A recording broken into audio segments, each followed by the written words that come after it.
Bonjour, Monsieur Francis Dupuy-Derry. En préparation pour votre présentation au symposium La chaire UNESCO DCMED 2021, merci de participer à cette entrevue. Pouvez-vous nous parler de vous? Oui, alors rapidement, je suis professeur de sciences politiques à l'Université du Québec à Montréal. J'enseigne aussi en études féministes. Je suis spécialiste des théories de la démocratie dans des perspectives plutôt critiques et aussi des mouvements sociaux. Et j'ai contribué, j'ai co-dirigé entre autres un ouvrage sur la fameuse grève étudiante de 2012 au Québec, qui a été très importante. À cette occasion-là, j'ai en fait découvert qu'il y avait aussi des mobilisations dans les écoles secondaires, donc le niveau high school, là, si on parle en anglais, au niveau de secondaire.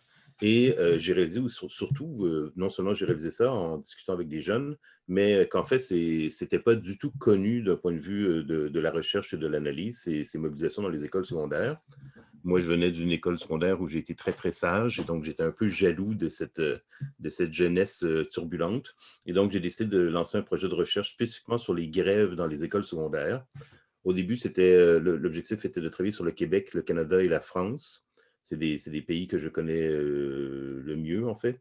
Et puis, j'ai eu la chance d'avoir une subvention, le privilège d'avoir une subvention. Et donc, au début de la pandémie de la COVID, pour aider mes étudiants et étudiantes qui étaient en désarroi, y compris financier, disons, j'ai ouvert les vannes de ma subvention et je leur ai demandé, selon leur spécialité, mais aussi selon leurs compétences linguistiques et leur origine, de faire de la recherche dans les médias sur les grèves dans les écoles secondaires dans différents pays.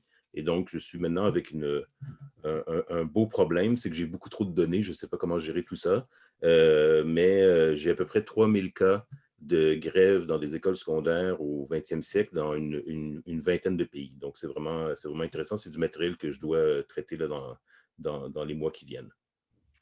Merci. Quelles sont vos préoccupations en lien avec votre région, votre pays en ce moment? Alors, je ne sais pas si la question porte en général ou spécifiquement sur mes projets, sur ce projet de recherche sur la question des écoles. En général, évidemment, j'imagine que je ne suis pas très original, mais c'est comment on va sortir de cette pandémie, qui vont en tirer des avantages, qui vont en sortir désavantagés pour longtemps, comment en fait ça va confirmer les inégalités. Plus spécifiquement par rapport à l'école, si je peux me permettre, mes préoccupations sont liées à mon projet de recherche. Mes préoccupations seraient de- d'encourager les collègues. Je ne suis pas le seul, hein, je ne suis pas en train de dire que je vais révolutionner les études sur la politisation à l'école, là. Mais ce que je constate, c'est que beaucoup de collègues travaillent très bien, mais dans des perspectives qui sont peut-être, que je considérais peut-être un peu trop consensuelles ou un peu trop légitimistes. C'est-à-dire qu'ils vont essayer d'évaluer la diversité, la tolérance, l'importance de la participation, la formation citoyenne dans les écoles, mais ils oublient la question du pouvoir, des rapports de pouvoir entre les jeunes et les adultes. Et par exemple, ils vont étudier les conseils d'élèves, mais sans jamais porter attention vraiment sérieusement au fait que ces conseils d'élèves sont en fait totalement contrôlés par les adultes et que c'est absolument un déni total de démocratie du point de vue des jeunes. Et donc, moi, c'est ce genre de questions que je veux poser. Qu'est-ce qui se passe à l'école en termes de rapport de pouvoir? Et si on parle de démocratie et de participation, ben, quelle est l'autonomie individuelle et collective des jeunes dans ce contexte-là? Moi, je pense qu'ils n'en ont pas, et d'où l'importance d'étudier, par exemple, les grèves. Merci. Et qu'est-ce qui vous inspire en ce moment? Alors, par rapport à la jeunesse, c'est tout à fait... moi, quand j'ai lancé le projet de recherche dont je vous parle, je n'avais jamais entendu parler de Greta Thunberg. C'était vers 2015, donc on n'avait encore pas entendu parler du mouvement de la jeunesse pour le climat. Donc, c'est évidemment un mouvement absolument incroyable, exceptionnel et incroyable, même si il y a eu des mouvements nationaux de mobilisation de la jeunesse à différents moments. Il y a quelques années aux États-Unis, on a eu les high schools se sont mobilisés, des centaines de milliers de jeunes se sont mobilisés contre les tueries de masse, donc ils sont souvent les cibles principales malheureusement aux États-Unis, c'est tout à fait dramatique.